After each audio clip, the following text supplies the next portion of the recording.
अब तक आपने देखा, पार्ट 1 में देखा, राणा सा ने अपने बेटे देव को एक रास्ते पर लेकर आया था। फिर राणा सा अपने बेटे देव को मम्मी कैसे मरी वो बताता है। अब तक बेटा हम शादी से वापस इस गांव में आ रहे थे। हमको आते आते 7 बज चुके थे। सारे घरों की खिड़की दरवाजे बंद थी। तभी मैंने तुम्हारे मम्मी कहा, नंदनी अब हमारा घर बहुत दूर है और वो लोग आ जाएंगे। फिर तुम्हारे मम्मी बोला, हाँ तुम सही कह रहे हो, हमको झाड़ी में, वरना कहाँ तो छुपना पड़ेगा। तभी नंदनी ने एक टूटी फूटी लकड़ी के झोपड़े की तरफ इशारा किया। मुझे वह झोपड़ी आज की रात बिताने के लिए सही लगी, इसलिए मैं झोपड़ी में जाने का फैसला किया। हम दोनों झोपड़ी की ओर जाने लगे। हम उसके काफी नजदीक आ गए थे। मैं तो उस झोपड़ी के अंदर चला गया, पर तुम्हारी मम्मी बाहर रुक के किसी से बात करने लगी। मम्मी को एक छोटी बच्ची रोके बोल रही थी, आंटी मुझे बहुत डर लग रहा है, मैं बाहर छूट गई हूँ, मेरा घर बहुत दूर है। फिर मम्मी बोली, बेटा तुम रो मत, तुम एक काम करो, हमारे साथ आओ। इतना बोलते ही उस छोटी बच्ची ने माँ के चेहरे पर हमला कर दिया। तुम्हारी माँ वहीं पर मर गई। मैंने जोर से चिल्लाया। नंदनी फिर वो लड़की मेरे पास आकर मुझको बोली, आओ ना अंकल, बाहर हम साथ में खेलते हैं, बाहर आओ ना, क्यों डर गए, अरे आना, और हंसने लगी। राणा सा ने देव को ये माँ की कहानी बता के तीसरा दिन था। देवराजू की टपरी से एक कुरकुरा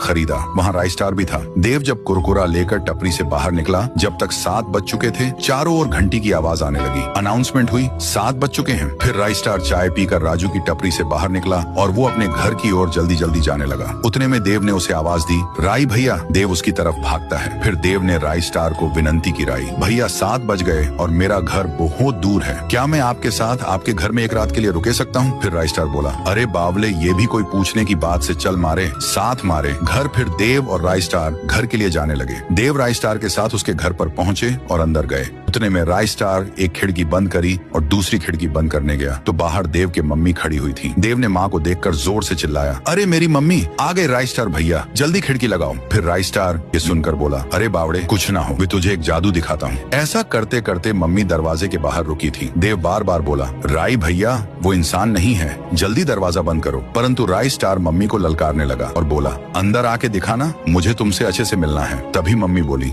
तुम एक काम करो, तुम ही बाहर आ जाओ, मैं तुमसे अच्छे से मिलूंगी। ये देखकर कर देव को बड़ा आश्चर्य हुआ कि ये अंदर क्यों नहीं आ रही। फिर देव राइस स्टार को बोला, राई भैया ये घर के अंदर क्यों नहीं आ रही? राइस स्टार ने जवाब दिया, बेटा जब तुम्हारे मम्मी को बाशिंदी नोच नोच कर मार दी थी और थारा बाप साला झोपड़ी में ही था, वही सब मैं खिड़की से देख रहा था। मेरे मन में सेम सवाल आया कि बाशिंदी झोपड़े में अंदर घुस के थारे बाप को क्यों नहीं मार रही थी। यही जानने के लिए मैं अगले सुबह उस झोपड़ी के अंदर चला गया और चारों तरफ मकड़ी के जाल के सिवा वहाँ कुछ नहीं था। मैंने जब कोने में देखा तो वहाँ पर एक चमकदार जादुई सर की शेप में भोपड़ा था और वो वही भोपड़ा देख वहाँ रखा हुआ है। इसीलिए ये बाशिंदे अंदर आ सकते समझ गया कि और इसी की मदद से थारा बाप बच पाए